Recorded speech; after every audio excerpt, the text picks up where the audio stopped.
je suis Christelle Lissy, la chaîne Académie de la Nouvelle Conscience. Alors, une petite vidéo pour faire suite aux deux autres précédentes vidéos concernant le trou noir, les trous noirs, l'absorption des particules, des microparticules magnétiques et donc par là l'émergence de la conscience via les ondes spiralées. La conscience émerge sur le support des ondes scalaires, utilisant les ondes scalaires, les ondes spiralées, puisque c'est la forme unitaire, c'est le corps cosmique, cette géométrie. Et donc à quoi ça sert la conscience? À quoi ça sert? Et donc, eh bien ça sert à... J'étais en train de conscientiser tout à l'heure le fait que le monde est chaotique. Le monde est chaotique parce que souffrant, chaotique parce que dirigé par la peur d'une façon générale, les conditionnements, les fausses croyances, les blessures desquelles on ne s'est pas pacifié, l'enfermement génétique. Bref, il y a mille et une choses qui dirigent, mais très souvent c'est la peur. La peur, ben, très souvent c'est relié à des croyances ou des blessures. Et ben, qu'est-ce que ça provoque? Ça provoque des souffrances psychiques ou physiques. Alors il y a les bobos, les fausses croyances, etc. Puis ensuite il y a les influences quand on est en pâte. C'est-à-dire il y a les lignées patriarcales et matriarcales. Patriarcales, souvent bah, c'est des enfermements, on porte des choses de lignée familiale ou des autres incarnations ou le fruit de l'inconscience de tout le cycle évolutif patriarcal, à prédominance patriarcale. Et ensuite il y a les êtres d'origine matriarcale où en fait on est en train de se dévoiler à qui nous étions à l'origine. Bref, mais pour parler des bobos, donc les lignées patriarcales, les bobos, le fait qu'on soit séparés, les bobos, les influences extérieures, les fausses croyances, la peur qui nous dirige. Eh bien, quand on est dirigé par la peur, c'est-à-dire l'ego, ce qui nous met en réaction en permanence, en réaction face à telle ou telle chose, souvent qui est justifiée, mais qui prend source souvent dans une blessure, ou une influence, ou une entité, ou une mémoire karmique, ou familiale, ou quelle qu'elle soit, de laquelle on ne s'est pas pacifié. La pacification surgit lorsqu'on commence à faire un travail sur soi. Quand on ne fait pas de travail sur soi, on reste un être souffrant. Et un être souffrant, c'est un être souffrant dans la psychologie, bien sûr, hein, mais pas forcément que dans la psychologie, aussi dans le physique. Potentiellement, ça génère de la violence, de la colère, du sentiment d'injustice, de la séparation, hein, en gros de l'harmonie, de la conscience harmonieuse qui pacifie normalement le féminin. Et du coup, on contribue pleinement quand on a un être qui est en colère, qui est en violence, qui est quel que soit. Hein. Je repense à ma dernière relation qui a duré très très furtivement, pas très longtemps, quelqu'un qui était très dans le tellurisme, très lié, très animé par l'animalité, et qui très rapidement m'a explosé dessus, c'est-à-dire a explosé, a eu des propos hyper violents, une explosion comme un ouragan de colère, comme ça, de façon intempestive, alors qu'on se connaissait à peine. Donc pour moi c'était hyper violent parce que j'avais jamais vécu ça en fait. Quelqu'un qui m'explose dessus, que je connais à peine au début d'une relation, normalement c'est tout roudoudou, etc. Et qui m'a explosé dessus de par ses blessures, parce que il y a quelque chose que j'ai fait certainement, et puis qui l'a blessé. Je l'ai blessé au point tel que elle s'est mise à exploser. Et du coup, c'est tout le propos de cette planète qui est chaotique. Un être qui est violent, que ce soit par les paroles, qui hurle au lieu de parler correctement, c'est-à-dire parler, communiquer dans la paix, dans la fluidité. Quand il y a un problème, ou qu'il y a quelque chose qui accroche, eh bien on communique de façon pacifique quand on est dirigé par la conscience. Pacifique, fluidité, communication. On sait pourquoi, on sait le pourquoi du comment des choses. La raison pour laquelle on vit des choses désagréables. On sait, c'est-à-dire on a conscience. Et donc, quand on n'a pas conscience, eh bien on explose comme un ouragan, et puis du coup, on évacue, on éjecte à l'extérieur les problèmes. Soit on les projette sur quelqu'un, soit, au pire des cas, voilà, ça peut l'origine des gens qui sont des agresseurs, des violeurs, des entre guillemets pédophiles, bref, des violences, c'est-à-dire qu'il y a quelqu'un qui va vous battre, quelqu'un qui va vous hurler dessus. Pour cette personne, c'est quelque chose de normal, parce que cette personne a vécu elle-même cette violence, et cette violence a été normalisée, elle est devenue quelque chose de normal. Du coup, on n'a pas conscience que nos pensées, paroles et actions, eh bien, sont des actes qui sont violents à l'encontre de quelqu'un à l'extérieur qui est plus sensible. C'est-à-dire qui ne communique pas dans la violence, qui n'est pas un violeur, qui n'est pas... voilà, ou qui n'a pas besoin de se battre ou de faire des joutes verbales pour se faire entendre, ou bref, les déséquilibres des individus. Tout à l'heure, ce qui m'est venu, c'est un chien qui aboie.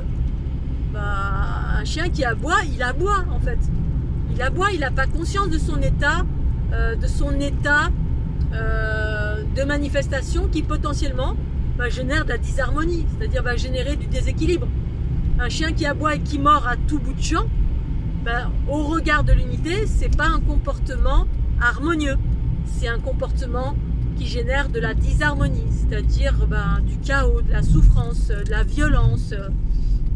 Un chien qui est en permanence en mode peur et qui va aboyer parce que il voit passer un chien, un chat, un Scooby-Doo qui s'approche de son territoire, c'est-à-dire on est en mode défensif, hein, c'est ça l'état de survie.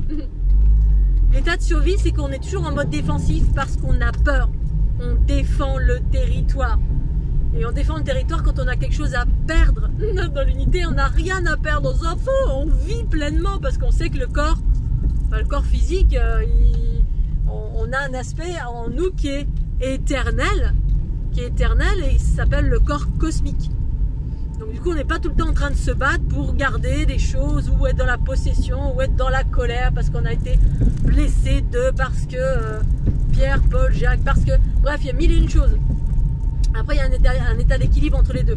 Mais le chien qui hurle et qui aboie tous les jours, voilà, c'est comme un violeur ou quelqu'un qui hurle en parlant, ou qui est violent dans ses paroles, ou qui va vous insulter. Puis pour lui, c'est sa façon de communiquer, hein, de vous insulter à tout bout de champ, ou d'être vulgaire, ou bref, utiliser des pensées, paroles et actions déséquilibrées.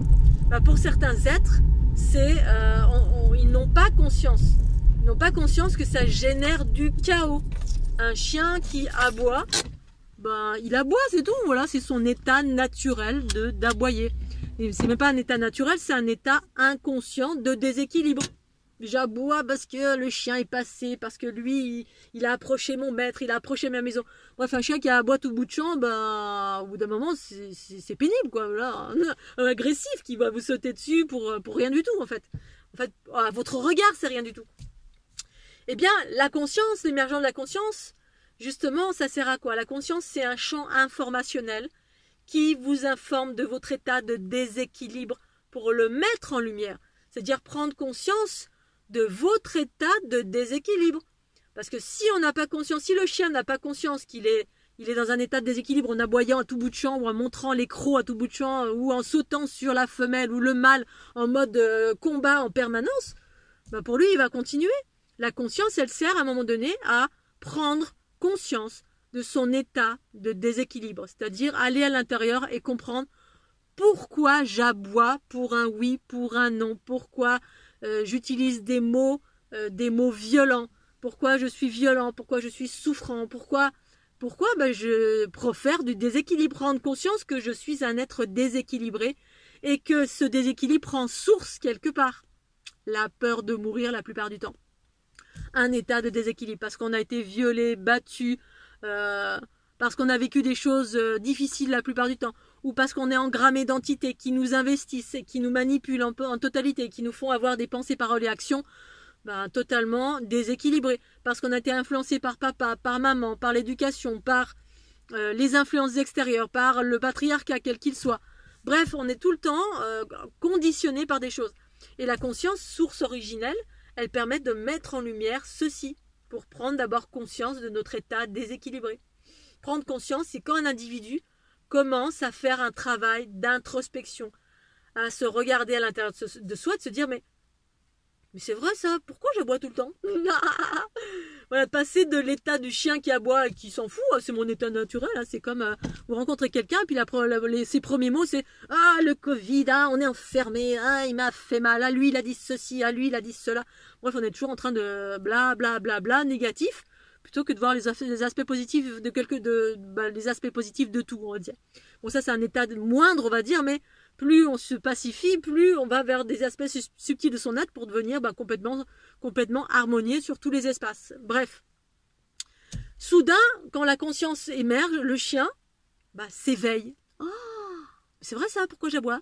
Mais pourquoi je vais sauter tout le temps dès que je vois un mâle qui est en face de moi, je vais lui sauter dessus, et puis je vais avoir un rapport de force pour dire oh c'est moi le plus fort, ouais, et puis on va faire du fight. Et donc fight, aboiement, colère, protéger le territoire à tout prix, comme ça, sans raison particulière. On n'est pas en danger, hein, mais on protège le territoire. On répète des schémas, en fait, qui génèrent des basses fréquences. Parce qu'on est en basse fréquence. Influencé, engrammé, conditionné, investi par des basses fréquences. D'où qu'elles viennent, en fait. Ou parce qu'on a été enfermé génétiquement, bridé, bref. Et le chien, à un moment donné, quand il y a ces projections de particules cosmiques, soudain prend conscience de son état d'être déséquilibré. Parce que c'est ça l'émergence de la conscience, c'est prendre conscience un jour que j'en ai marre d'aboyer, j'aimerais bien avoir un état plus serein. D'abord prendre conscience de son état désharmonieux, et puis de se dire finalement, ouais, peut-être que la vie serait plus douce si j'étais plus serein, plus doux moi-même, et comprendre, voilà, être plus positif, être plus dans la joie, être plus dans la fluidité. C'est-à-dire plus des trucs sympas que passer son temps à aboyer, à souffrir, à regarder tout le temps à l'extérieur. Le monde il est chaotique, qu'est-ce qu'on va faire? Les frontières vont être fermées, le Covid, machin, bon bref. Les Illuminati, la maladie, ou ceci, ou cela, bref, on reste 15 ans sur les mêmes trucs. Et on mouline des basses fréquences, basses fréquences, basses fréquences. Et on devient un générateur de basses fréquences, c'est-à-dire un être chaotique, souffrant, négatif en priorité, et qui du coup on tire les fréquences vers le bas en étant nous-mêmes ceux-là, parce qu'on génère en priorité ça dans notre vie, plutôt que d'avoir le pendant opposé ou complémentaire qui génère de l'équilibre, la conscience harmonieuse qui vient et nous raconte que je suis influencé, bon, j'ai des mémoires, j'ai des entités, j'ai des bobos, j'ai tout ça, faut que je travaille sur moi si je travaille sur moi à pacifier ça, ces espaces qui sont dans l'inconscient de mon être. C'est ça, c'est quand on n'a pas conscience de son état souffrant, on reste un être qui aboie toute la vie. On aboie, on voit que les trucs négatifs en priorité. On pompe l'énergie des autres parce qu'on est tout le temps dans la dévotion, parce qu'on prend pas conscience non plus que on est nous-mêmes la beauté manifestée, on est nous-mêmes, on a notre propre source d'amour et d'harmonie qui existe en nous. En fait, on peut devenir un rayon et un soleil nous-mêmes, la joie nous-mêmes, la fluidité nous-mêmes. Mais en attendant, on chemine, mais d'abord, on doit prendre conscience. Voilà, on prend conscience de son état du chien qui aboie. La conscience, c'est prendre conscience, s'informer que, c'est le bordel, j'aboie tout le temps. Et donc, on commence à faire un travail d'introspection. Et par ce travail d'introspection, on prend conscience progressivement que on a des bobos à l'intérieur de nous qui nous conditionnent ou qui font qu'on attire toujours les mêmes schémas. Parce que la plupart du temps, on peut être tout le temps en mode victime, c'est ça, un bourreau, victime, manipulateur, indifférent, bref, tous les travers, entre guillemets, de l'ego qui proviennent des bobos inconscients de l'être. Il y a des gens qui vivent tout le temps des violences extrêmes, ils rencontrent tout le temps les mêmes personnes qui leur reflètent leur propre violence, en fait, parce que quand on est nous-mêmes empreints de violence, on attire des trucs violents la plupart du temps, que ce soit par empathie ou parce qu'on a des bobos en nous. Eh bien, quand on a une mémoire qui est en nous inconsciente, on attire les mêmes choses. Ou alors, par exemple, quand quelqu'un nous répond jamais au téléphone et puis c'est tout le temps là, on vit tout le temps les mêmes trucs, c'est redondant. Mais je l'appelle tous les jours, elle me répond pas. Oui, mais c'est parce qu'elle a peut-être pas envie de te parler. Remets-toi en question. C'est se remettre en question. Comme quelqu'un qui vit de la violence en permanence, qui rencontre toujours les personnes qui vont lui mettre une baffe ou mal lui parler. Elle va être attirée tout le temps par ça, et puis elle se remet pas en question. On va pointer du doigt à l'extérieur en disant oui, mais je rencontre toujours les mêmes personnes, mais pourquoi je comprends pas, le monde est injuste et terrible, oh là là, je suis une victime, je vis toujours les mêmes choses, j'ai l'âge Koumoun, etc. Et bref, on va s'enfoncer. Ou alors, quand la conscience émerge, on commence à se dire mais finalement, peut-être qu'il y a une raison pour laquelle j'attire tout ça. Et on commence un chemin d'introspection et de aller à la rencontre de nos obscurités. Les obscurités qui nous appartiennent, qu'elles nous appartiennent ou pas, c'est-à-dire que ce soit des influences, des conditionnements, des entités, n'importe quoi, on s'en fout, qui sont en nous, on va aller se pacifier avec ça. D'abord mettre en lumière le pourquoi, la source, l'origine. C'est la conscience qui permet ça, mais en lumière, pour ensuite se pacifier avec ça. C'est ça le travail de pacification, par l'émergence de la conscience, ces particules cosmiques, principe féminin en soi, qui vient comme une maman embrasser tous les bobos inconscients de l'être et faire de nous progressivement des êtres unitaires, c'est-à-dire pacifiques, joyeux, fusionné, on a fusionné, le corps fusionne avec la conscience. En pacifiant, en mettant d'abord en lumière la source de nos déséquilibres, c'est-à-dire ce qui fait qu'on est un être qui souffre, qui a des bobos physiques, psychiques, qui voit tout le temps les aspects positifs, qui est toujours en mode combat, en mode injustice, en mode... Bref, on est toujours dans le chaos, à droite, à gauche, sur les côtés, plutôt que de vivre la vie qui est paisible, douce, joyeuse, harmonieuse, conscience universelle, dans des espaces beaucoup plus vastes que l'humanité humaine qui est en train de se retourner, de se retrancher dans tous les sens avec ce qui se passe à l'extérieur, c'est-à-dire accroché essentiellement à l'extérieur, plutôt que d'être progressivement ou on va dire essentiellement guidé par son intérieur, la conscience source qui guide la matière. Donc on va pacifier et par là devenir progressivement un être harmonieux avec une conscience plus vaste sur la nature de chaque chose.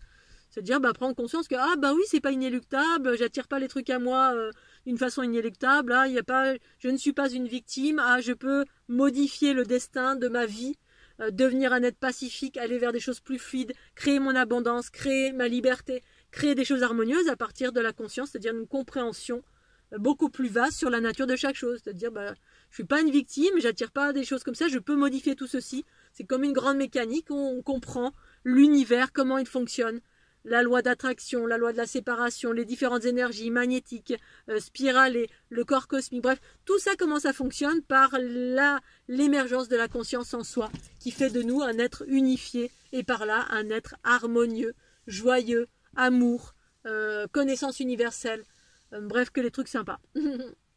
Voilà Scooby-Doo, un chien qui aboie, il peut continuer d'aboyer pendant longtemps, ou alors il peut à un moment donné rentrer en lui et se modifier, se purifier, se pacifier. Et c'est ça la conscience, l'information source nous permet cela quand on commence à rentrer en soi, faire un travail personnel pour ne plus être guidé par ses influences, ses mémoires, ses peurs d'une façon générale, mais être guidé par la conscience universelle en soi, c'est-à-dire le soi supérieur, cette conscience source originelle, mère, qui est en train de ressurgir sur cette planète.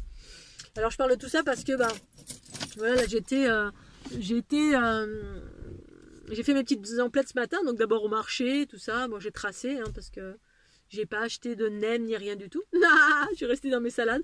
Je voulais acheter du terreau ensuite, et puis je suis allée dans un grand supermarché et chercher un terreau bio. Et puis là je vois plein de monde. Je me dis mais qu'est-ce qui se passe? Il y a 4 milliards de personnes. D'habitude là où j'habite, il y a 3 pelés de tondus. Dans les petites boutiques il n'y a personne. Je vais dans une petite boutique locale. Les grands supermarchés en général il n'y a personne. Puis là je me dis mais il y a des vacances, il y a quelque chose ou quoi? Et puis du coup j'arrive en caisse blindé. J'avais mon sac de terreau. Je me suis dit bon je vais pas faire. J'avais pas envie de faire la queue. Puis je comprenais pas ce mouvement de masse là. Je voyais la masse. Et je vais remettre mon terreau du coup dans le rayon parce que j'avais pas envie de faire la queue. Et puis je demande au petit jeune qui était en train de mettre en rayon, je dis mais qu'est-ce qui se passe là? Il y a beaucoup de monde aujourd'hui. Je fais c'est les vacances ou quoi? Il me dit non, on a été fermé pendant une journée là, puis du coup je savais même pas qu'il y avait un jour férié en fait. Voilà, donc j'ignorais totalement.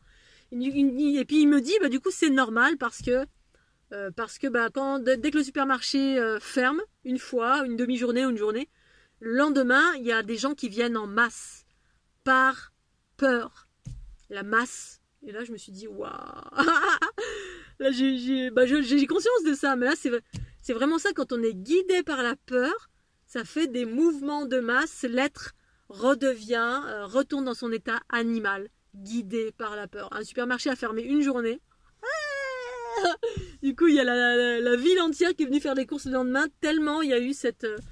la notion animale primaire, c'est le manque. Le manque, on mange plus, qu'est-ce qui... Et l'aspect cosmique, justement, on transcende aussi tous ces espaces. C'est pour ça que dans tous les environnements New Age, etc., on parle beaucoup de la nourriture, du jeûne, de remettre en place tous les processus du corps unifiés à la conscience, parce que, oui, manger, c'est... Manger, ça fait partie des processus animal. J'ai conscientisé, moi, à un moment donné, dans ma vie, qu'effectivement, manger par nécessité ou manger en conscience, par conscience, c'est pas du tout pareil. C'est-à-dire, nécessité, c'est-à-dire que manger par peur de mourir, c'est ça qui est conditionné dans notre aspect animal, le corps physique. Ou manger par plaisir, c'est-à-dire, c'est une gratitude, c'est une joie, mais je peux choisir, c'est-à-dire, si je choisis de ne pas manger, je ne meurs pas pour autant. C'est-à-dire je transcende ce conditionnement conditionnement en soi, dans les cellules, qui indique l'information de si je ne mange pas, je meurs. Et ça fait partie également des chemins de l'unité, que de s'émanciper également, et émanciper, de rééquilibrer ces espaces de reliés à la nourriture, l'aspect animal. Hein. Un chat, quand il vient me voir, le chat, c'est pour manger. Voilà. Au passage, de temps en temps, il prend des câlins, parce que l'amour fait partie intégrante aussi. Hein. Mais majoritairement, c'est manger. Et pour autant, on peut se passer de manger. Récemment, j'ai lu un article, justement, parce que en regardant les aspects, sur les aspects, quand je cherchais les informations sur les ondes scalaires, pour voir si ça parlait des choses similaires à ce que je vis et ce que je partage en termes d'ondes de forme de la fleur de l'unité, hein, les spirales, les aspects spiralés des ondes de forme. Et puis, je vois que la seule chose que j'ai pu voir, c'est que tout ce qui provenait des particules cosmiques, c'est ce qui nourrissait en priorité le corps physique. C'est-à-dire qu'ils avaient identifié que ce qui nourrissait un être, c'était 40%, je crois, relié à la nourriture dense qu'on mettait dans notre 40 ou 50%, je ne sais plus, ou même moins 40%. Une partie qui provenait du soleil et une autre partie qui provenait en majorité des particules cosmiques. C'est-à-dire qu'en majorité, on est nourri le corps est nourri de particules cosmiques. Alors ça, c'est un truc que j'ai conscientisé depuis mon retour d'autour du monde, hein, parce que même quand j'ai commencé à modifier et à conscientiser la nourriture, ce que c'était, qu'est-ce qu'on mettait dans notre bouche, c'est de la densité, c'est des minéraux, c'est de la lumière, qu'est-ce que c'est, hein, en gros, hein, quand on rentre dans l'infiniment petit, puis qu'on voit que finalement, au-delà de la matière, c'est des atomes en mouvement, c'est tout. Et après, qu'est-ce qui nourrit l'individu? C'est la lumière, c'est l'amour en fait. C'est l'amour que contient les particules cosmiques. C'est exactement ça. Ils évoquaient les ondes scalaires et la provenance de le pourquoi, comment se nourrit un être. Ce qui explique pourquoi, quand on parle du prana, les gens qui vivent du respirianisme, l'énergie, non, c'est les particules cosmiques, pas l'énergie tellurique. Particules cosmiques en majorité. L'énergie tellurique, c'est le corps physique, effectivement, mais c'est l'unité et les proportions entre l'un et l'autre. Et on est en train de modifier ces proportions, justement. Ce qui fait que certains êtres peuvent, comme le disait, alors moi j'ai conscientisé ça toute seule comme une grande, ce qui m'a amené à un moment donné à m'intéresser au respirianisme, hein, parce que toute ma conscience m'a amené vers ça. Puis à un moment donné, je suis repartie en arrière parce que de par ma relation de couple, qui m'a fait revenir dans la densité. Et donc, il y a une autre femme qui parlait de ça. Je ne sais plus si c'est... comment elle s'appelle, cette dame qui... Bref, une femme qui est spécialiste dans... je me souviens plus de son nom. Qui est spécialiste dans alors qui est naturopathe, et puis qui était spécialiste... L'autre qui est spécialiste dans l'argile, en fait. Dans l'argile, ou qui est une ancienne médecin qui se reconvertit, et qui propose l'argile comme étant un médicament un peu universel et naturel. Bref, je sais plus si c'est elle ou l'autre naturopathe sur laquelle j'avais fait une vidéo là concernant les purges au chlorhumagène, et voilà. Evelyne, non. Bref, j'ai un truc de mémoire, on s'en fout. Bref, ces deux personnes qui sont relativement connues, qui disaient que elle expliquait de la façon suivante. Elle disait que le fait de ne pas manger pendant 1 jour, 2 jours, 3 jours, 10 jours, 40 jours, eh bien, on ne mourrait pas. Que c'était en fait, la notion de penser qu'on meurt, c'est un fantasme. Moi, j'appelle ça une croyance qui a été programmée dans la nature animale, l'aspect animal de l'individu, hein, qui a cette information qui est programmée, qui dit que, voilà, avec une très grosse peur de mourir, qui dit que si tu ne manges pas, tu meurs. Et puis donc, il y a le corps qui, effectivement, traduit ce conditionnement, cette croyance. Parce que le corps, c'est comme un chien, il y a le phénomène Pavlov, hein, je mange pas, l'estomac, il fait ah! Alors que si la conscience dit non, tu manges pas, on maîtrise, c'est-à-dire on reconditionne le corps avec la conscience cosmique, eh bien le corps il suit le mouvement. Si on dit non, là tu manges pas, eh bien il passe en fait. Hein, c'est vraiment le phénomène Pavlov. Quand on prend l'habitude, on est conditionné en totalité depuis des millénaires, relatif au corps animal, l'aspect dense de notre être qui est en train d'être transcendé et élevé. Par l'émergence de la conscience, savoir comment ça fonctionne, hein, au-delà de la matière, au-delà de ce qu'on met dans notre bouche, qu'est-ce qu'on mange véritablement, qu'est-ce qui nous nourrit véritablement. Bref, on déploie une conscience plus vaste qui nous libère en totalité et nous permet d'accéder à la conscience universelle et par là la joie, la fluidité, la liberté en nombreux aspects. Voilà Scooby-Doo. Bon allez, je sais pas si je vais prendre ma douche. Je suis au lieu de la douche. J'hésite encore, ou si je vais aller manger, j'en sais rien. Sauf que je parle de nourriture, finalement j'ai un petit creux. J'ai mangé juste une petite poire. Et puis par plaisir, j'ai bien envie de manger autre chose. Allez, je vous embrasse bien fort. Pensez au petit pouce bleu. Tchuss.